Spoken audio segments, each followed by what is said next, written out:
Avi Lewis is a documentary filmmaker, journalist, and educator. His 30-year journalism career, he may not want me to tell you it's been 30 years, but his career spanned directing and producing award-winning theatrically released documentaries like The Take and This Changes Everything, to hosting and reporting for TV networks worldwide, including City TV, CBC, Channel 4 in Britain, and Al Jazeera English. In 2015, he was the co-author of the LEAP Manifesto, which many of you in this room are probably well aware of. And he's also been deeply involved in the emergent frame down in the United States of the Green New Deal, including producing an animated short film, Message from the Future, with Alexandria Ocasio-Cortez, which has been, I'm told, viewed 12 million times. That's more people than are at this conference. He was also nominated for an Emmy Award, so we have an Emmy Award nominee in the room. That's quite exciting. In the 2021 federal election, Avi was the NDP candidate in West Vancouver Sunshine Coast Sea to Sky, and he is now an associate professor at the University of British Columbia, where his teaching focuses on climate justice and documentary filmmaking. And he's also a member of the executive committee of the UBC's Center for Climate Justice. And I can also just add that Avi has been a longtime friend of Parkland Institute, and we are very happy to have him join us this weekend. Avi.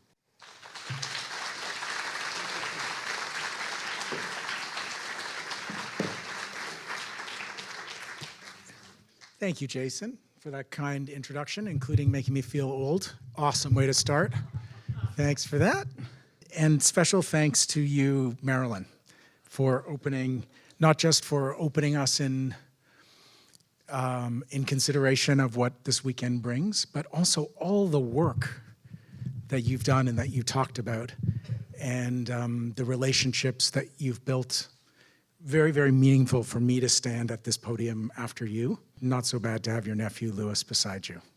I'm very, very honored to be here with you. I liked what you said about being free-spirited and speaking freely. I think I might just take you up on that. I always feel good when I'm on Treaty 6 territory. I've always had incredible experiences here, despite the fact that my name has occasionally been used as an expletive in this province. I want to start with gratitude for the framing of this conference. We are at a crossroads, one of those moments of tectonic shift, existential threat, and potential. One of those moments that feels like a turning point we'll be looking back at in years to come. I know you feel it too. To me, it's one of those moments when what we say and what we do really matters more than ever. And so what I'm going to do, departing from the advertised theme, is spend much of my time here with you surveying this new terrain that we've been in for the last 42 days, since October 7th.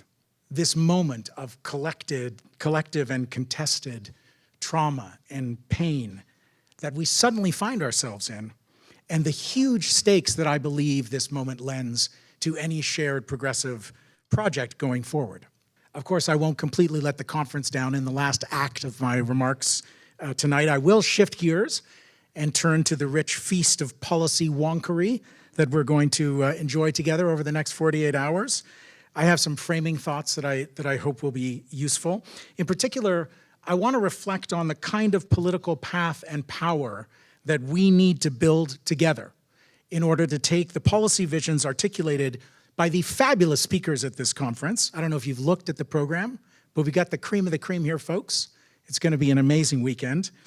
And to turn those policy visions into real and lasting change, to transform the material conditions in which people live and work on these lands. But let's start where we are. And let me start with a question that I believe may be ricocheting around inside of many of you at the outset of this conference. How can we talk about housing and transit and climate and taxes and healthcare without first acknowledging that as we sit here in comfort and safety, Israeli bullets and bombs continue to extinguish life and level buildings in Gaza for a 6th consecutive week. Bullets and bombs and guidance systems and drones that are sold by a handful of rich colonial countries like Canada and the US, and come bundled with diplomatic cover at the United Nations. Because these genocidal war crimes, and I am choosing my language and my words carefully tonight, these crimes in progress are causing shock and outrage and making it seemingly impossible to sleep at night for anyone with the courage to look, really look, at what's going on in Gaza and what happened in Israel on October 7th. It's hard to get clarity through the fog of war rolling out of the conflict zone and blanketing the earth. A thick pall of long-standing Islamophobia and anti-Palestinian racism blankets our national discourse, where real acts of anti-Semitism, like shots fired at synagogues in Montreal, are conflated with legitimate and morally urgent protest against the actions of the state of Israel. And our governments, at every level, are sticking to a one-sided script, huddling in the supposed safety of condemning terrorism and anti-Semitism while weakly calling for humanitarian pauses in the midst of ongoing crimes against humanity. Our political leaders are once again demonstrating that they inhabit another universe, a mirror world of sterile official facts and calculations utterly detached from the raw emotions roiling the populace. It's a surreal time in so many ways, made infinitely weirder and worse by the reactive, angry algorithms of social media in which too many of us over-marinate. Maybe I'm confessing too much now. For one thing, can anyone remember another prolonged political moment when the universal currency of exchange was suddenly condemnation? Many who have condemned Israel's indiscriminate killing of civilians have themselves faced condemnation for not condemning Hamas first and foremost. Like 1 week in, after October 7th, we were watching people get canceled for condemning the wrong things, or condemning things with the wrong words, or even condemning things, the right things in the wrong order. We're suddenly in a season of mass denunciation, like a meta contest that ends up in the absurd spectacle. And being on a university campus is very relevant for this because it's happening most at universities, where people are denouncing the denunciations found in statements that have now themselves faded into the denunciatory sunset and are like 3 weeks ago and no longer matter. I mean, I get it. I think all of this lashing out is understandable, and it's a consequence of the fact that we all feel so powerless, watching a continuous loop of atrocity on our screens, or strenuously avoiding watching those atrocities, which exacts a psychic toll in a similar way. Because whether we're furiously avoiding or indulging in the horror, we're all absorbing a vast quantity of unspeakable violence into our very bodies without having any way to discharge it. So we post and post, or we scroll and scroll, and yet nothing seems to erase the nightmare images from inside our closed eyelids. And there's so much fodder for nightmare to go around. Parents executed in front of their children, children executed in front of their parents, thousands of lives snuffed out, thousands more trapped under rubble, dying slowly, with more rubble and more victims being created faster than any rescue attempts can possibly keep up with, especially with no power, no water, no fuel, no food. You can see how people are experiencing this searing collective shock in the ever-growing multitudes of people on the street. Anyone here been to a demo in the last few weeks? Thank you. Thank you. We're in a moment now, suddenly, of mass protest and maybe the birth of a new peace movement that I find heartening and is in itself an important political juncture. This spreading revolt is calling relentlessly and powerfully for a ceasefire. And of course, that has to just be the start. The ceasefire call needs to expand to the demand for a political resolution to that entire conflict and its root cause, the untenable occupation and apartheid policies of Israel. Let me pause here for a quick disclaimer.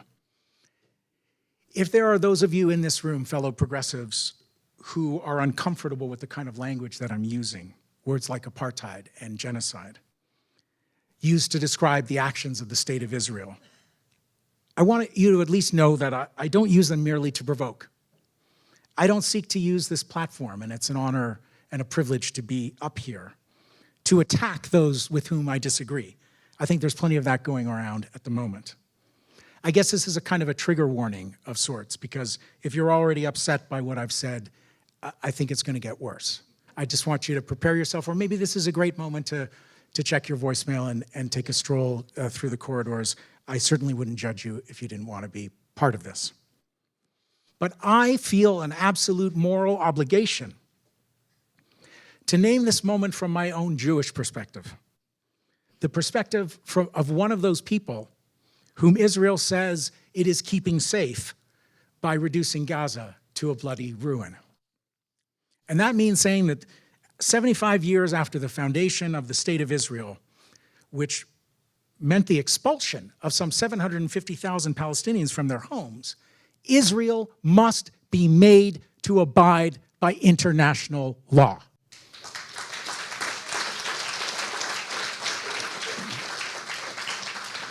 And that means that Palestine must be liberated, not just from war and siege, from illegal settlements, from the demolition of houses and olive groves, from checkpoints and outposts and administrative detention and second-class roads and services and the absence of the right to assemble, the right to free speech, the right to free movement. Palestine and Palestinians must be free.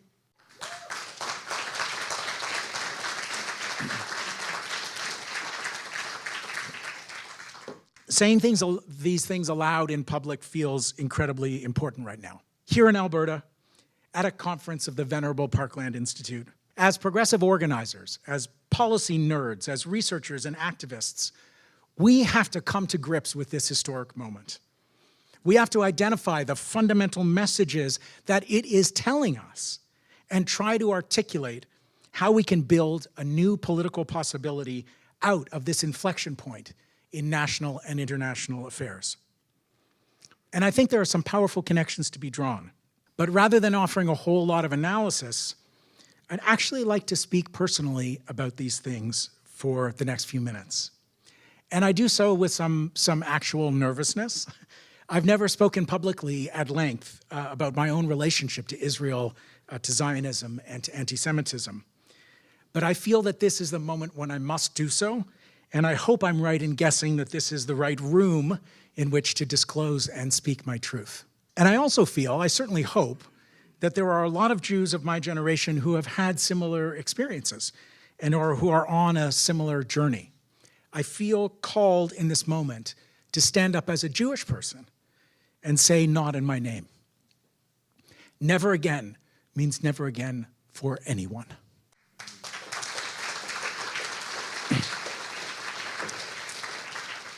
And that's important because I can see that this moment of violence and atrocity in Palestine and Israel is in danger of splitting progressive movements and organizations, as many Jewish progressives are visibly seized right now by a kind of atavistic conviction that anti-Semitism is to be found everywhere there is solidarity with Palestinians, that hatred of Jews is lurking in every chant and demo and direct action calling for ceasefire. To be clear, I don't think that's happening. I don't think that's happening at all. There is, of course, anti-Semitism surging at this moment, like the dehumanization of Palestinians is surging. Any incidence of hatred of Jews or Palestinians has to be called out, cannot be tolerated, especially in progressive and left-wing spaces. But for me, these amped-up expressions of fear on the part of some progressive Jews are jarringly at odds with who is being targeted and bombed and killed and erased right now. That's not happening to Jews here in the diaspora. It's happening to Palestinians in Gaza and with increasing ferocity on the West Bank as well right now. And my own conviction, as I've thought about anti-Semitism for my whole life, and the extreme Zionist groups like CIJA like to call me an anti-Semite, which is something they regularly do to Jews who don't subscribe to Zionism. I believe that fighting anti-Semitism cannot be pried apart from other anti-racist struggles. The fight to dismantle hatred of Jews belongs in a big, broad fight against racism and ongoing colonialism in all forms. Thank you. Of course, every prejudice based on an identity has its unique qualities and its particularities, of course. But we are stronger when we fight together, and that there is a core to intolerance that has to be confronted across differences. Just like Marilyn was saying, that we have an obligation to find other people from other countries and other traditions and work together with them. That's the only way change will ever come. So as you might have guessed by now, I'm not a Zionist. At this point, if I had to choose a label, I would probably call myself a post-Zionist. Because like most Jewish people, I've had a lifelong engagement with the politics of Zionism, one that has shifted over the decades. And this reflects the fact, and maybe some of you know this really well, I think a lot of you may not know this. Zionism has a history as a contested ideology within the global Jewish community. In fact, my family's political tradition, going back to like the 1890s, was once locked in a battle against Zionism. My grandfather, David Lewis, who worked with Lewis and Cardinal and many others here and across the country. You know, he was an early leading figure in the Cooperative Commonwealth Federation. He was the general secretary of the CCF from 1936 all the way to 1950. My memory of him really was later when he was a founding figure in the NDP and its transition from the CCF, and he was federal leader for 4 years in the early 1970s. And David's politics around Israel, Palestine moved back and forth across the Zionist line at different points in his life. But he was brought up in the tradition of the Jewish Labor Bund, which was a socialist movement of the late 19th and early 20th century in Russia and Eastern Europe. Now, the Bund was a remarkable organization, worthy of the new interest it now enjoys. Bund is kind of hip among the young socialist kids. I don't know if you all know that, but it's a thing. Is a huge influence on my own ideas about how change happens and what's required for fundamental change. I'll try to summarize it from my own perspective. You could think of the Bund as an entity that was at once a social movement, a trade union, a political party, as well as a cultural and artistic movement, and yeah, they also had a militia. David Lewis's father, my great-grandfather Moshe, was a leader of the Bund in his town of Svisloj. I think it would now be in Belarus. And at the time, the Bundists were sworn political enemies of the Zionists, who wanted to depart the European landscape of anti-Semitism and build a Jewish state in Palestine. Bundists disagreed vehemently with this idea. It was a core principle of Bundism, this notion they had called Deutkeit, or here-ness. The idea was that Jews should fight for revolutionary change where they lived and where they worked and had roots. It was a vision of building power for a socialist transformation of society within the existing body politic, as part, a visibly Jewish part, but still a part of what we today might call a multiracial, multi-generational movement. Now, this obviously didn't fit in any way with the vision of Zionism. And so there were fierce debates, sometimes escalating to physical conflicts between the two groups.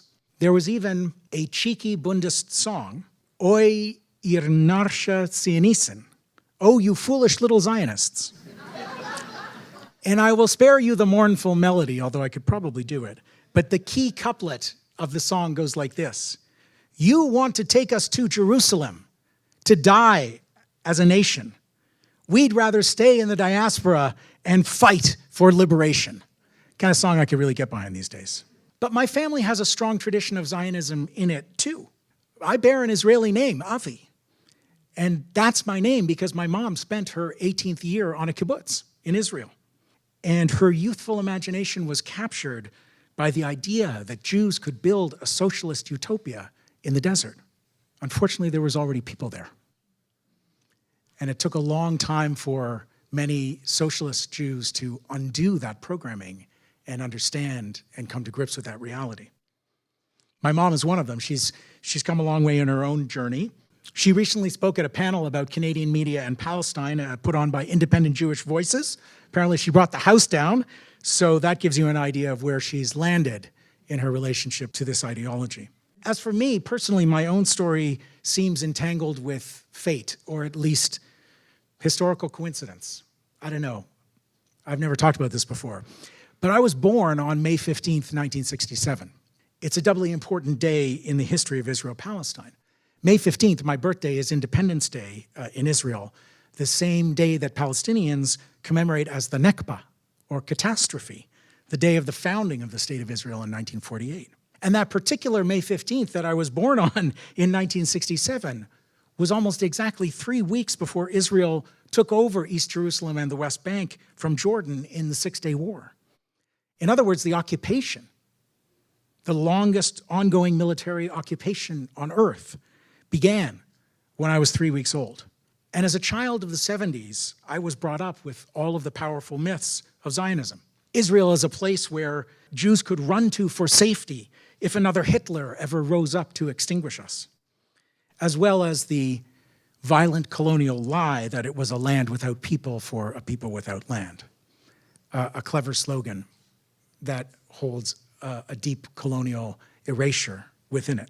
I had the early experience of anti-Semitism that reinforced those stories that I was taught as a kid. When I walked through the doors of my first public school in 1973 in Scarborough, Ontario, there was a swastika carved in the front door of H.A. Halbert Elementary School, about a half an inch thick in the wood. And it stayed there for the whole year as my sister and I were terrorized and bullied by an anti-Semite and his crew. When I was 18 years old, I can remember still carrying those inherited positions and searching for my own path. I imagined when I was an 18-year-old that if there were another war in the Middle East that I would go and fight nobly for Israel. Such is the power of the Western heroic narrative in all its colonial glory. I'm not proud of that fact, that moment, but it's part of my formation. And it's part of the formation of a lot of Jewish progressives who are at various stages in this journey of coming to grips with the colonial ideology with which we were imprinted. I mean, early in my adult life, I began to learn.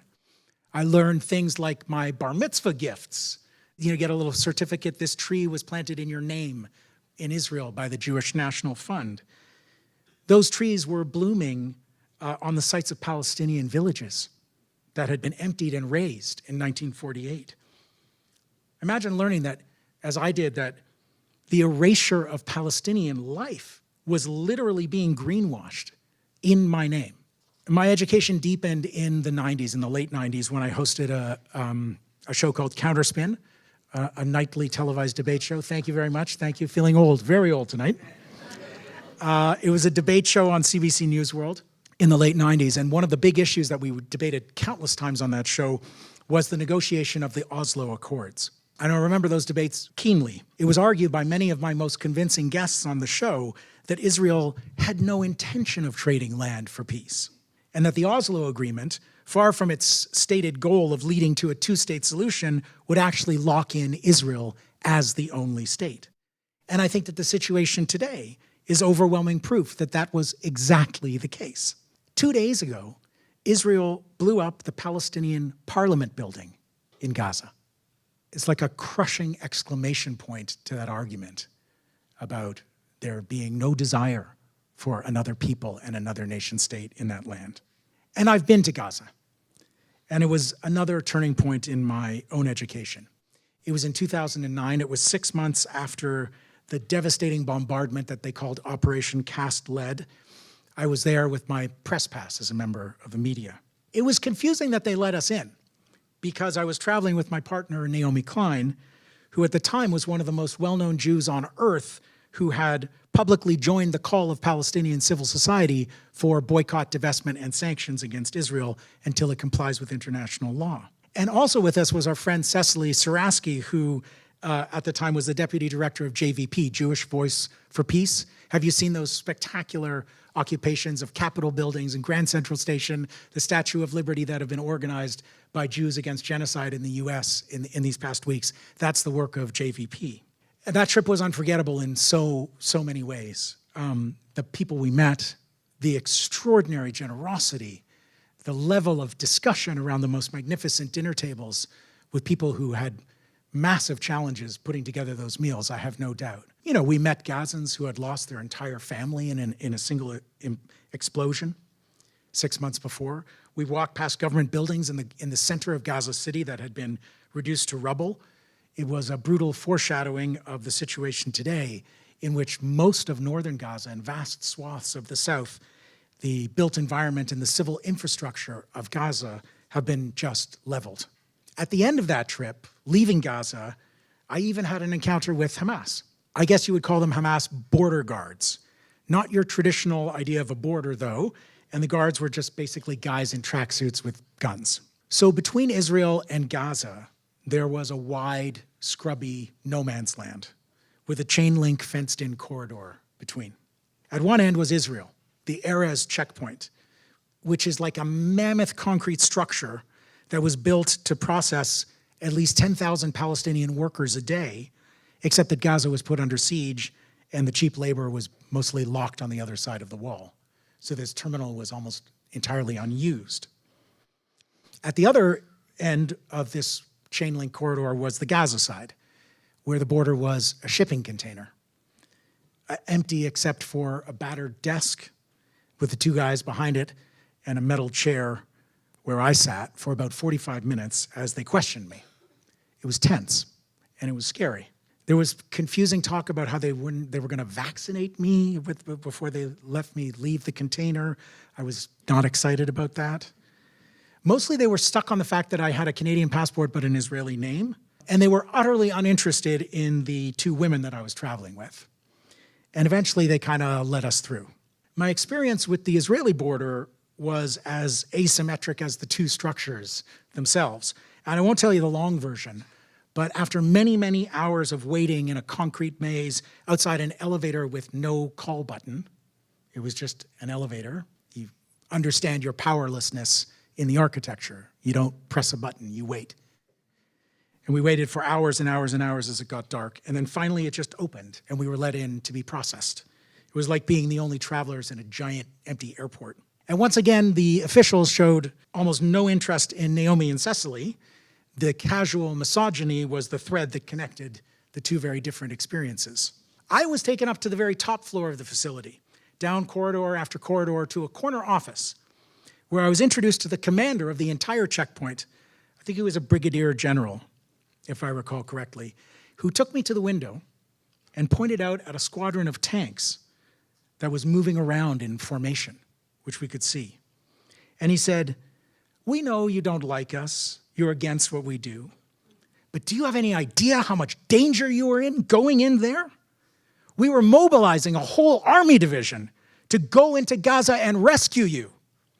Yeah, even though you hate us, we would still save your life because you are a Jew." And I've been processing those 4 words for about 14 years. In the moment, they felt like they felt like a manipulative mindfuck, you know? It didn't help when he added, "And keep your woman under control, you know? She's going to get herself in trouble one of these days." He doesn't know her, he doesn't know me. I almost took a chance and just thought about hitting him. He was heavily armed, of course. But like barf, right? And also, how revealing. A whole worldview was transmitted in that short exchange. Patriarchy? Check. The victim become victimizer? Check. The power of those with the biggest guns to rank human life, who matters and who doesn't? Check. The message to me has become clearer and clearer over the years. He was telling me that my life had intrinsic value, that I was special, that I was worth a huge amount, that I would be protected, resources would be mobilized, lives would be risked because my life, my Jewish life, was so precious. Even as a dissident who denied my birthright, I was among the chosen. And that's the same message that Israel has been sending in response to those gruesome attacks and murders of civilians on October 7th. The apocalyptic fury of retribution and collective punishment. On one level, it's just to send that message that Israel will take 10 Palestinian lives for every Israeli life taken. That's the exchange rate. This is not just exceptionalism. The only word for it is supremacy. A worldview that sees some human beings as inherently valuable while others are less than human. Human animals, as Israel's defense minister said. Children of light versus children of darkness, as its prime minister said. It's the violent logic of colonialism. It's the logic that leads to genocide. It's also, and this is where I connect these experiences and this narrative to my whole life's work and why we're gathered this weekend. It's the logic that underlies our whole broken global system today, with epic inequality across human society, allowing a handful of all-powerful corporations to continue their grotesquely profitable ways, even as those practices methodically destroy the life support systems for all living things on our shared planet. It's the logic that drives the climate emergency, that sustains a pattern of production and consumption in which the countries and communities that have done the least to cause the crisis have long been living its harshest impacts. There's a brilliant climate justice think tank called the Climate and Community Project, which summed it up with compact precision in a powerful statement calling for ceasefire last month. Here's the quote that will ring through the years for me. Apartheid is incompatible with climate justice and inevitable without it. So what that's saying to me is that unless we rapidly build the power to win a world in which every life is equally valuable, the powerful will keep stoking every crisis while building their fortresses and armed life rafts to which they plan to escape the hell that they're creating for the rest of us. That basic value, that every human life is precious, that our fates are intertwined, that has to be the basis of all our action on every issue in every fight.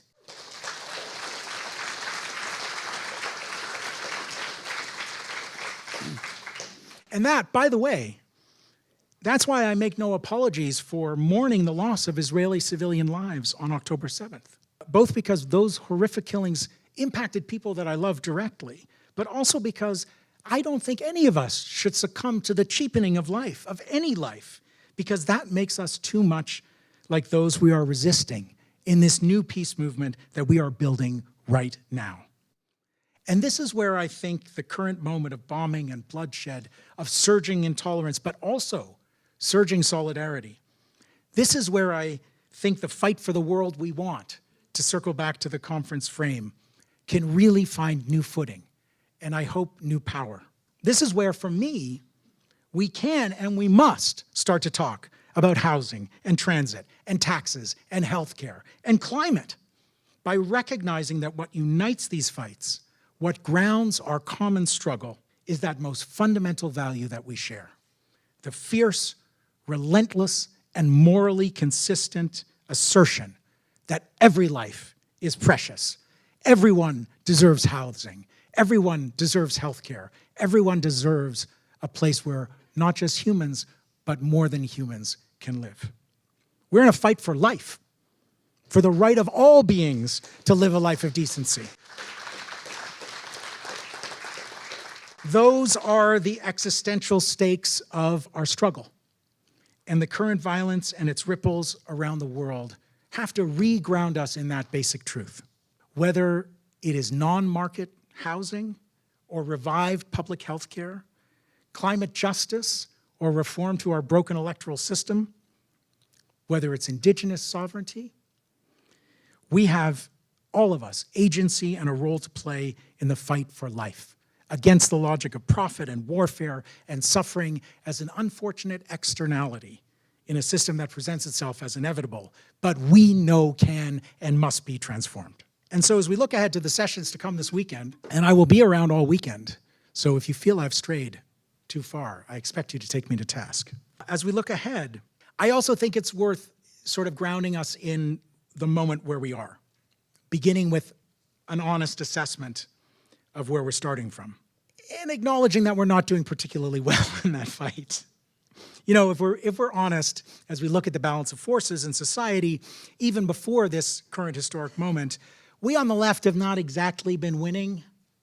Can we say that? Can we admit that as we are together in this safe space?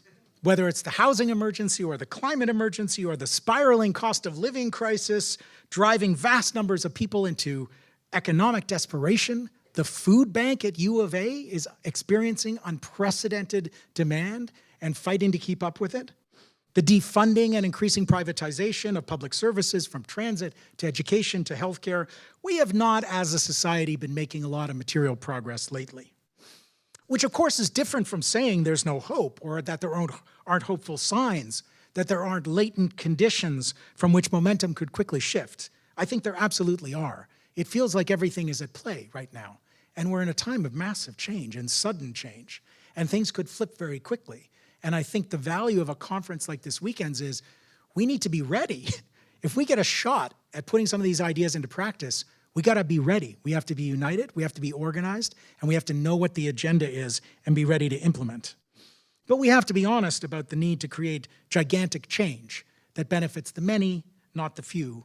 And we have to be ready to do it across all sectors at once, because that's what's now required. And the longer that we as a society delay making really big changes, the bigger the change will be that we have to make, and the less time we'll have to make it. As in so many things, the whole getting off fossil fuels and getting our emissions down is exhibit A on this front. The line of what's required gets steeper and steeper the longer we fail to act. And that's how it is, I think, on almost every front. I want to share a few thoughts about why I think that is, and some directions and strategies that we might consider to turn things around. I want to focus on what I hope are concrete and helpful reflections in this moment, and not merely indulge in bemoaning the sad state of things, although it's hard to resist. I mean, if we just wanted a litany of the barriers to transformation in the zeitgeist, there are all kinds of conditions we could cite. You know, like the lack of a large, vibrant institutional left in this country. Man, it would be nice to have one of those. The collapse of faith in collective change led by governments. That'd be handy right now. An information zone that we all swim in, which Steve Bannon would proudly observe is flooded with shit. In our federal political class, the exhausted and flailing federal neoliberal liberals with their same old corporate sycophancy, painted on top of an increasingly chipped and fading progressive rhetorical veneer. The soaring poll numbers and the triumphant success of the rising populist right, with its billionaire superfans and newfound working class appeal. A freshly painted gleaming veneer on the same old axe the tax, small government, big business bullshit that the right has been trotting out since Reagan, for heaven's sake. And the NDP, okay. As a once and future federal candidate, I hope, a future federal candidate, I of course will not fully unburden myself on my own view of the party's shortcomings. Give me credit for a little bit of diplomacy tonight, thank you. But at the very least, I think it's fair to observe that the NDP is somewhat contaminated at present by a toxic cloud of secondhand Trudeau hatred, thanks to the Supply and Confidence Agreement, that thin piece of paper that threatens to bind the party's fate in the next election to that of our incredibly unpopular Prime Minister. At the same time, I have to say it's worth noting that the NDP is the only major national party calling for a ceasefire day after day and with real passion on the floor of the House of Commons. I hope you've been checking that out. I've been moved by the passion shown by this caucus.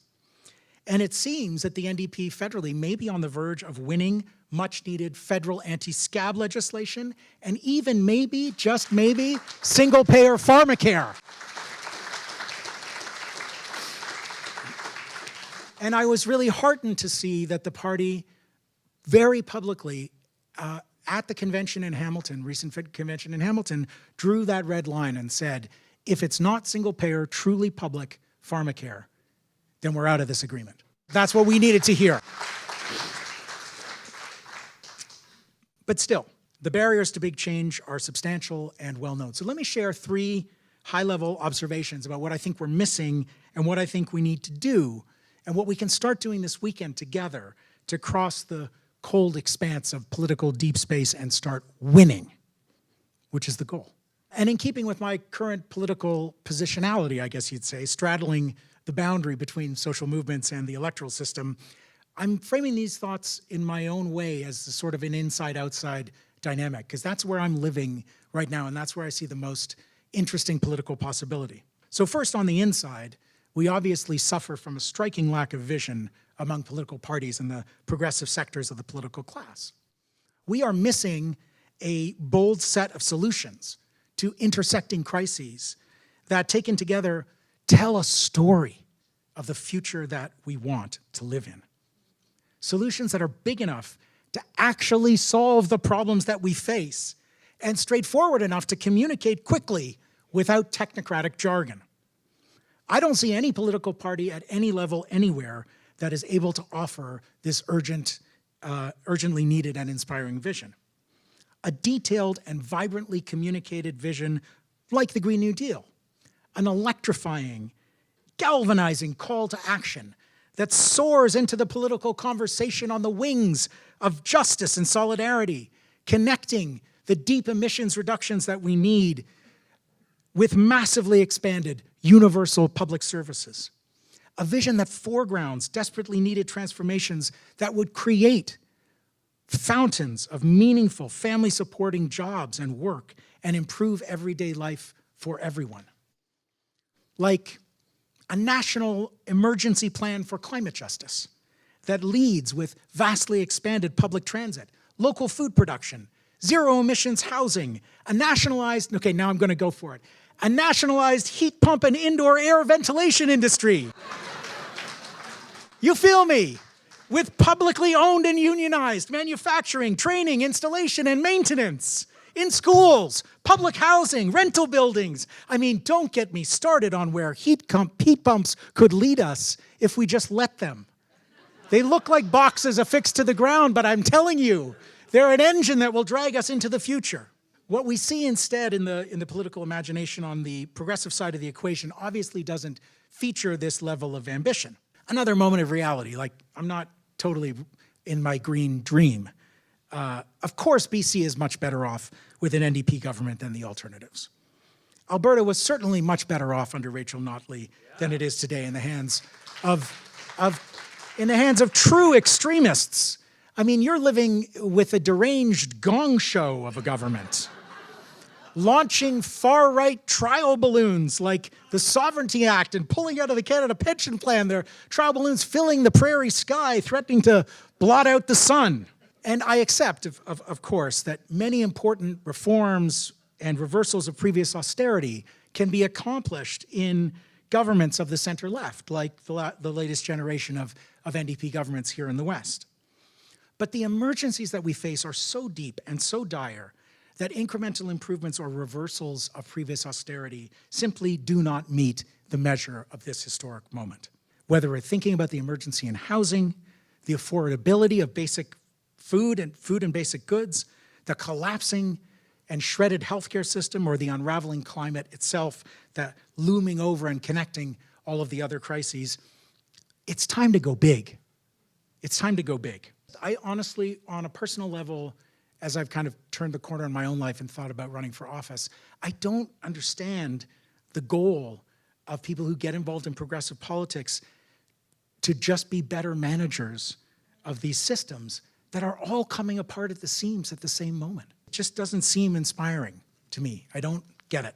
So second, when we look outside the political class to social movements and the policy innovators in the movement sphere, that's where I see the much needed ambition and the vision that is blooming in thrilling ways. The speakers at this conference are going to put on a literal clinic in articulating the kind of concrete policy changes that I've said are missing and sorely needed at the political level. From calls for an historic federal commitment to non-market housing, focused on the public, cooperative, and nonprofit sectors. Check me if I get this wrong, Marilyn, thank you. You've got a society-wide building efficiency and retrofit program that relentlessly targets low-income households. This is one of the ideas that's being floated right now. There's a youth climate corps. Been hearing about this? Great polling out just yesterday from my brother Seth Klein and the Climate Emergency Unit. The idea of a call to action for young people to give a couple of years of their life to work in everything from watershed remediation to climate disaster response to building the infrastructure that we need for electrifying everything and getting rid of emissions. electoral reform and local politics, from wealth taxes to making big oil pay to clean up its mess, which I think is something you know about here in Alberta.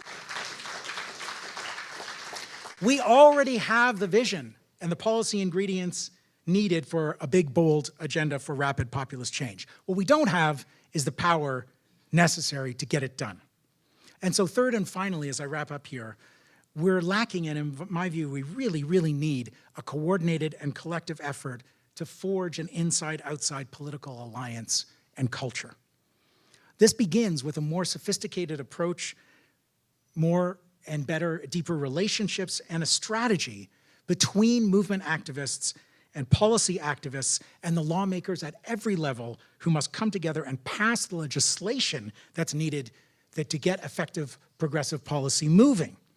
Movements and policy wonks, again, so many of you here in this room have the policies, the sparkling imagination, the tactile and the tactical, the building blocks of big change. Not to mention the messaging and the narrative frames to bring those policies to life in the national conversation and shape them into a political offer that can win, that will be massively popular. But for many working on transformative change outside the electoral system, there's still a skepticism around engaging with politics and politicians. And I get it. As someone who's only been at it for a few years, engaging with political parties can be incredibly frustrating and can feel like a waste of time. Toxic partisanship, the centralization of control that goes along with political centrism, the capacity drain and burnout that people rightly associate with election campaigns, although it doesn't have to be that way, the condescension and head patting that activists and organizers experience when they do engage directly with politicians, none of that feels particularly fun. And from the other side, politicians inside the system struggle to see pressure from movements as constructive and participatory rather than angry and combative. See the culture of denunciation that I was talking about earlier. Some of that is on us on the outside too. But I think there is, or at least there can be, a healthy relationship between inside and outside. And I think it's critical that we all give some time and thought to this dynamic in our organizing research and policy work. When it works, an inside-outside politic can be sophisticated, mature, and constructive.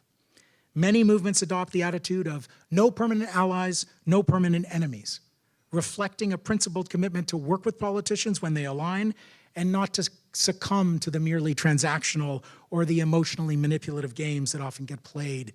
I came for you, you have to show up for me, I'll vote for your thing if you vote for my thing, blech.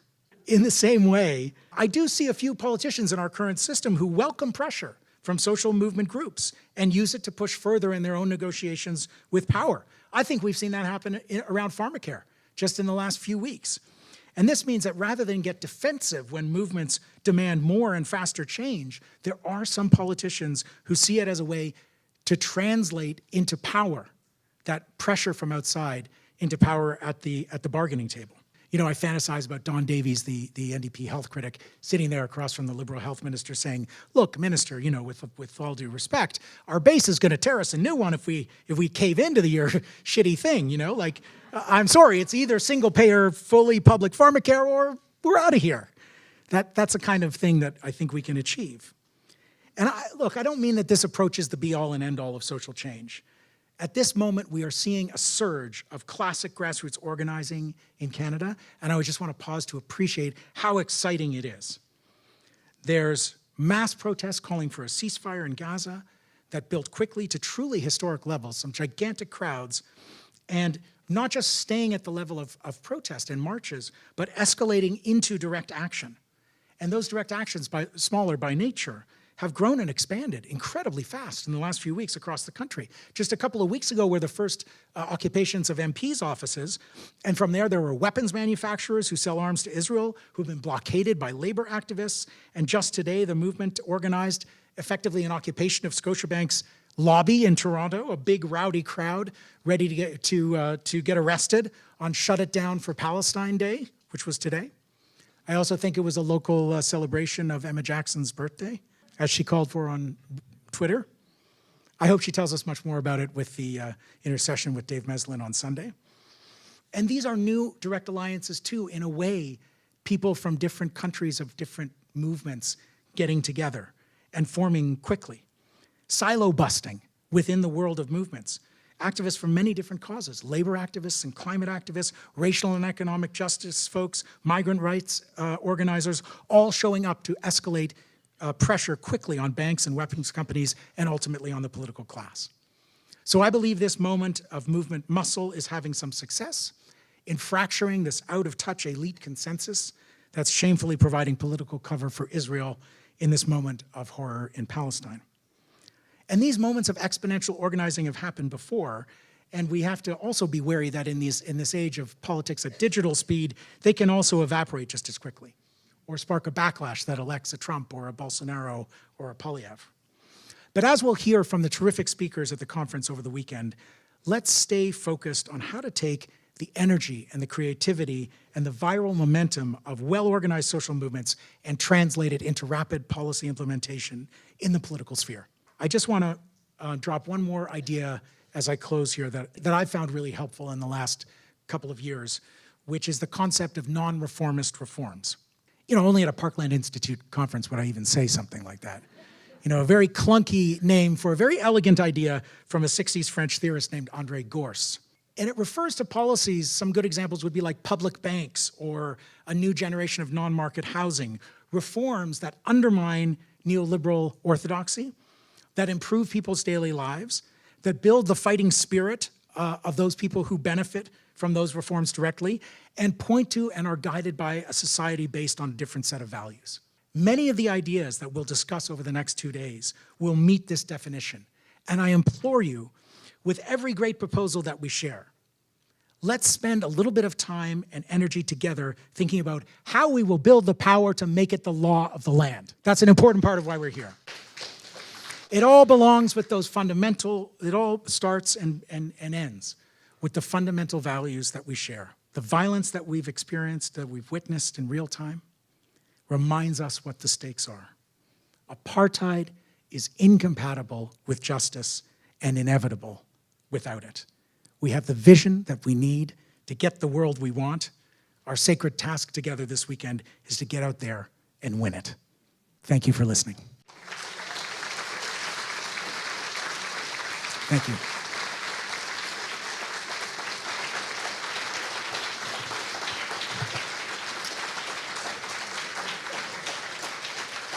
So thank you so much, Avi, for that passionate and deeply personal talk. I think this is getting us started on a wonderful moment. We have a little bit of time for a few questions. I wonder if the donut has any questions. Does anyone have any questions about the donut? I mean, maybe the donut is just a question. It doesn't have to be an answer. There isn't an answer to everything. Right, yeah. It's the donut. To bring us together, There in you go, fact. it's the donut. I see it that way. I mean, this is a book by an economist, 2018. Are you aware of Kate Yeah, Raworth? for sure. Okay. Kate Raworth's work is very important. If anything can do it, why not something as simple as the donut? Yeah. Kate is big on visuals, and we need a new vision, not perma-erection, growth forever, patriarchy. Well said. Yes. We need to live within the donut. Yeah, and big this visuals. is not a difficult thing to convey to people, and it would be something we could really come together around. I like to imagine globally. It shouldn't be that hard. You have a connection to AOC. A little faded at the moment, but yes.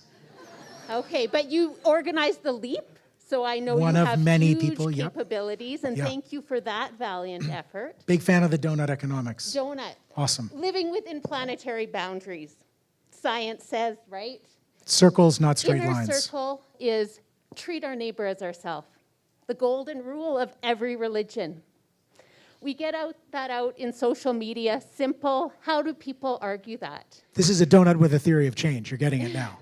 Okay, as long as Read we're the clear on what's book, happening. read the I book, love but this. I Abby, love this. I just I want would everyone to love- be with the donut I program. mean, you have connections, and I like Yeah. to think that the civil society organizations could actually come together, because it's not something that would require a lot of work by any one person. We agree to these simple rules, and then we work on all of our little things, all of our very important things. These sprinkles are supposed to be overlapping. That's the intersectionality. Ooh, intersectional sprinkles. That's, yep, See? very cool. Yep. There's opportunity. I didn't want to come here tonight in a donut. I have to say I'd have loved to have not made a fool of myself. But if we really legitimately are in a crux point, months, years, to make big change that you talk about, Yep. We need somebody to organize this. I don't feel capable to do it, but Avi, You brought the donut. You How much do. more can you do? Thank you for that. I'd love you to reach out to Kate Raworth. I've watched all her YouTube videos. I'm a huge fan of this frame. It's a very To helpful be honest, reframing her of visuals economic are a change. little more complicated, right? And I think we could simplify those even more to bring people Yeah, together. but they're not as So- big and they're not inflatable. So you got that going for Lots you. of opportunities here Nice. for holistic vision and movement and fast movement, like Thank you're you. saying. So thank you. I could have sworn you were talking about the donut. So There you go. yeah, awesome. Thank Can we have you. a round of applause for Donut Economics? Who knew we were going to get a whole extra session in here? This gentleman's been waiting. Just before I was to leave to come to this evening, I received an email from the Canadian Foreign Policy Institute. A number of other groups were also included in this, calling for the arrest of Prime Minister Trudeau, Jolly, and a number of other politicians for complicity in the crimes against humanity on the part of Israel. Canadian Foreign Policy Institute, for those who don't know, is an excellent coalition of different left-wing foreign policy groups in Canada. I think it answers a real need for a new spirit of internationalism in the progressive space. This particular tactic I'm not a big fan of. I love the work that the Canadian Centre for Foreign Policy does. And I think there has to be accountability. An overwhelming majority of Canadians want a ceasefire. People around the world want a ceasefire. Our Prime Minister can't get the word out of his damn mouth. And it's shameful. It's shameful. And Canada's record of voting with the United States and Israel at the United Nations is not a new thing. It's been going on for decades and decades. And it does provide vital political cover for a project that most of the world, especially since October 7th and everything that's been done in Gaza, has really come to realize is a gross violation of international law and must end. And Canada's way out of sync with this. The last piece I did for Al Jazeera in 2010, so that's almost 14 years ago, was a half-hour documentary called Canada-Israel, The Other Special Relationship. And it was about how the new anti-Semitism, as it was branded at that time, was being used to silence critics of Israel, and how there was a long-standing bipartisan consensus between the Liberals and the Tories, and all of governments reaching back a long way to compete to be more and more unquestioningly pro-Israel. The NDP was part of that, under Mulcair especially, was extremely Zionist. And I am proud of the fact that the NDP in the last couple of years has got a much more balanced policy on Israel-Palestine, is finally calling for the enforcement of international law, is finally calling for an arms embargo on Israel until it complies with international law. There's a whole bunch of movement going on within the political class. And I see this email that you got as part of the pushing further in this moment. I don't believe in like the citizens arrest running after politicians and screaming at them tactic. It's a tactic, right? It's not something I would divide with other people whom I agree with on the strategies and the politics. In reference to your mentioning about people getting into more powerful positions on the part of the left, Yeah. just managing better. Just some days ago, I did see a program in which Yanis Varoufakis, I'm sure many people will Former know finance who minister of he Greece. was. Yep.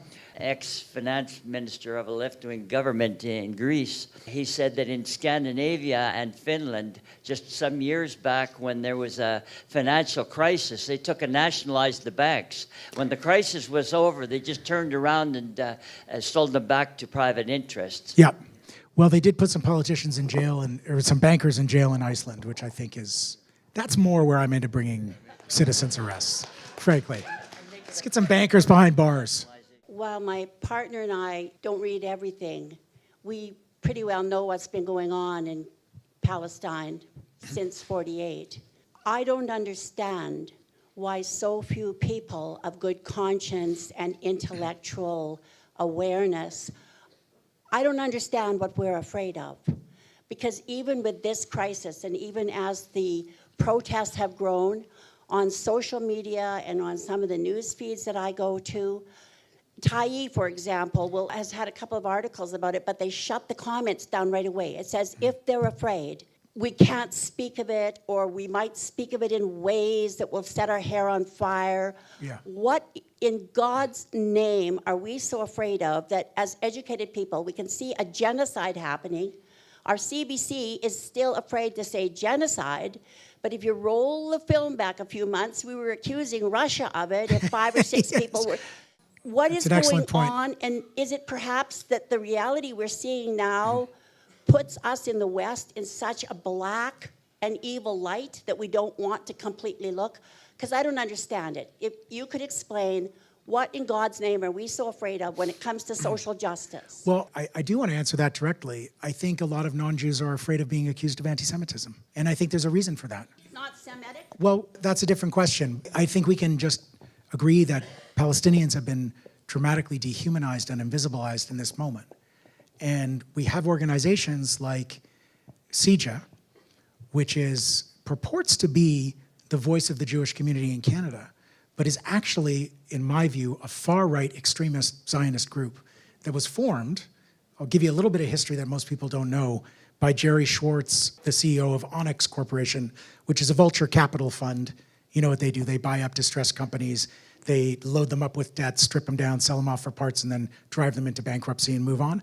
He bought a company called Chapters and another one called Indigo, which they merged for his wife, Heather Reisman, and they took over in a kind of a hostile corporate takeover many of the liberal Zionist groups and other traditional Jewish organizations in Canada in the 1990s.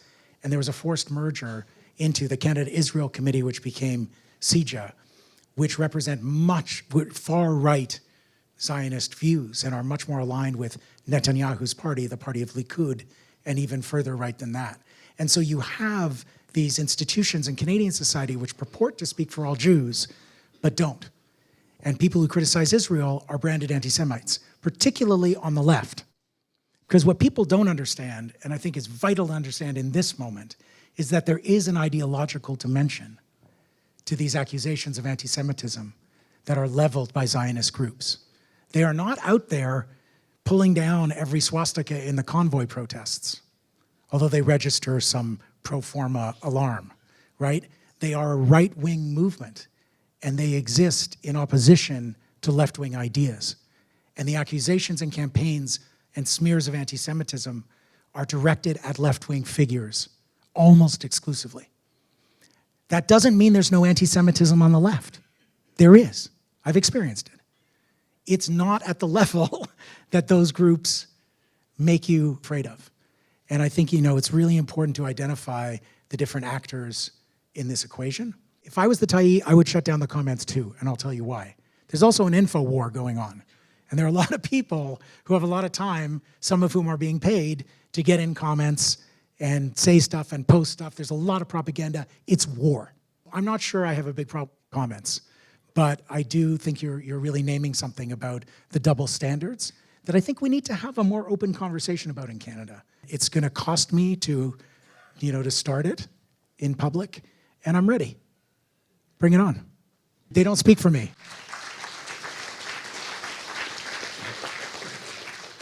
Hi, Avi. I appreciated a lot of what you said, and I can hear the voices that I've heard over many decades in my head at the same time, so I'm sure you understand that. Thank you for holding that tonight. I know it wasn't easy. Now, I've worked for 30 years for the New Democratic Party as an activist, and I'm very proud of the work done by our MP here, Heather McPherson, in calling She's for been the awesome. ceasefire. I must have hugged her 4 times in Hamilton. I think she was a little off-put by it. I wasn't sure she was expecting it. I was just so grateful for some of the things that she said and done recently. You were out on the hustings, you were out talking to voters, and when you say we've got to win and all these things, it's about talking to voters. Yep. There's a new movement that a lot of people, including in the NDP, are interested in, is deep canvassing. I just wondered if you could just reflect a little bit on your experience of talking to voters and some of the challenges around that, because we just elected another freaking awful right-wing government here. And we worked so hard to make it different. Having those conversations with voters is difficult, so I wondered if you could comment on that. What a beautiful question. And I think that deep canvassing, there's lots of different organizing schools, Marshall Gantz, and various iterations of this kind of deep organizing technique. I think it's come into prominence again as a reaction to the technologizing and the smartest guys in the room problem with electoral politics. And I think that the campaign that was run here in the last provincial election was really obviously focused on a personality comparison and a number of seats around Calgary that were deemed to be pivotal. And so it was not a campaign that was run out of a shared story, out of a sense of values, out of a commitment to deep canvassing, out of a connection with rural Alberta. The CCF didn't have its founding meeting in Saskatchewan, had its founding meeting in the Labour Temple in Calgary. And there are deep progressive roots, even in rural Alberta. I know it's not the surface politics, I get it. Like I know what's going on here. But those places can't be abandoned. And those techniques of actually having longer, deeper connections with voters and building relationship, they are in vogue in movement organizing today, to some extent in electoral canvassing, although more and more it's algorithms, it's identifying support, it's having a very disciplined strategy and going after one thing. She's not Danielle Smith, she's not Smith, get those ridings in Calgary. It failed. I don't pretend that I would have done it, better, but I think a lot of us watching from the outside were saying, well, what about the fantastic things that you will do? How about speaking to people's aspirations? What is the story of daily life getting easier for folks who have it the hardest? What are we going to do with the existential questions that we're terrified of as the planet warms and as the economy is insufferable for all but the tiniest proportion of people at the top? Those things, that's where we start talking to people who are being captured by the convoy politics. And we have certain things in common. We have certain things that really we don't have in common. But when we start talking about pharmaceutical companies and how Pfizer alone made $50 billion in 1 year from the vaccine, while protecting it from being distributed globally so that people in other places could be protected, that's shameful, and we needed to talk about that, right? Because they hate Big Pharma. Now, they may think that Big Pharma is injecting monitoring devices through the vaccine and stuff that I don't agree is true. But we do have some shared ground. And the more that we leave on the table of these populist issues, and Marilyn and I were talking about this at the beginning, this is not a polite moment in human history. This is a time of big feelings and big problems. And people need to be able to channel their legitimate rage against the powerful. And we on the left and in the NDP need to be doing that. And when we fail to do that, we see young people, working class people, people who care about climate, defecting to the populist right. We have to reverse that flow. And I think the kind of politics that we've been talking about tonight and that we'll talk about this weekend is the answer to how we change that political calculus. But I don't have strong feelings about it apart from that. The mic's over there, I think. Recently, the Global Edmonton has come out with an article, and it's talking about a grassroots group that is saying that winning is more important than nostalgia. And I was just wondering, when have we ever really focused on winning in this situation? And isn't it a bit of an insult to regard the efforts of liberating working people and assuring justice for working class as nostalgia? As nostalgia, yeah. It seems like if we're going to live through the 30s again, that might be like a top issue, not a retrospective. I agree with that deeply. Thank you for that. The events in Israel and Gaza have pretty much dominated international attention for your presentation, but I can't help mentioning, maybe it's a bit of a digression, but that there are a bunch of events, such as in Sudan, that are much worse, have been going on much longer, affected many more people, Yeah. and we shouldn't forget about that. Thank you. Thank you.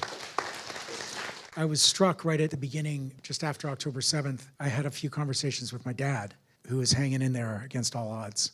He was saying that on like the same day, something that crossed his screen was, I might get some of the details here wrong, but in what many are describing as a genocide occurring in Eritrea, that the specific targeting of reproductive organs in women as a weapon of war was now a cataloged phenomenon. And as someone who my dad, spent many decades of his life working on issues in Africa, especially HIV and AIDS, but not only. And he said, here is another unspeakable crime against humanity unfolding, and nobody's going to hear now. So I believe that we have the capacity to hold complexity and even contradiction. We can care about more than one thing at the same time. And my hope is that as Israel-Palestine it is a unique international situation for a lot of reasons, because geopolitical interests are arrayed and have been for a long time in that part of the world. maybe this can trigger a new spirit of internationalism, and we can get out of our very parochial bubbles. I know that in the late 90s, when I came up as a political being, the question of corporate globalization and the movement against corporate globalization and for a bottom-up kind of globalization, the Seattle moment was a time when progressive people across the world, with the help of new technologies like email, were starting to connect and build a global movement. And I feel like since 9/11 in North America and after the Iraq War, the movements against that war, and especially in the last decade or two, we've shrunk back into ourselves in a way that's really dangerous. The pandemic was an opportunity to re-see the whole world. And I think that the lack of a movement for vaccine justice and for really seeing everyone's life as equally precious, like we've been talking about tonight, was a missed opportunity for progressives in the moment of fear, legitimate fear and paralysis of the pandemic. But every time something is happening that people are actually talking about in other parts of the world, we have an opportunity to expand the frame, reach back out outside of our bubble, and say, yeah, every life, that means ones that people and communities that live very, very far from here are just as important to us as what is local. And we have the capacity to connect now in ways that we never have before.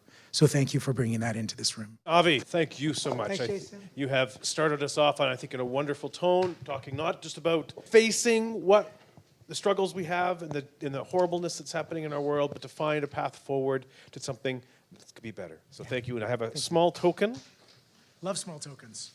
of our appreciation. Thank you. And he'll be around all weekend, so I imagine he'd be happy to engage in Come and find conversations with you. Just a couple of notes before you leave. Those of you who only bought a ticket for this evening, this is just the appetizer. Come Sorry, Abby, you're on, just the let's spend the appetizer. weekend together. So feel free to go back out to the front desk and sign up for the rest of the weekend. We'd be happy to have you here all weekend. Don't forget the donations, Jason. And drop some money off at the same on the way out the door. So tomorrow, we'll kick off the day at 9 a.m. sharp with economist Angela McEwen, and she's going to talk to us about how we can build the economy that we want. Enjoy your evening, get home safe, and look forward to seeing you tomorrow morning.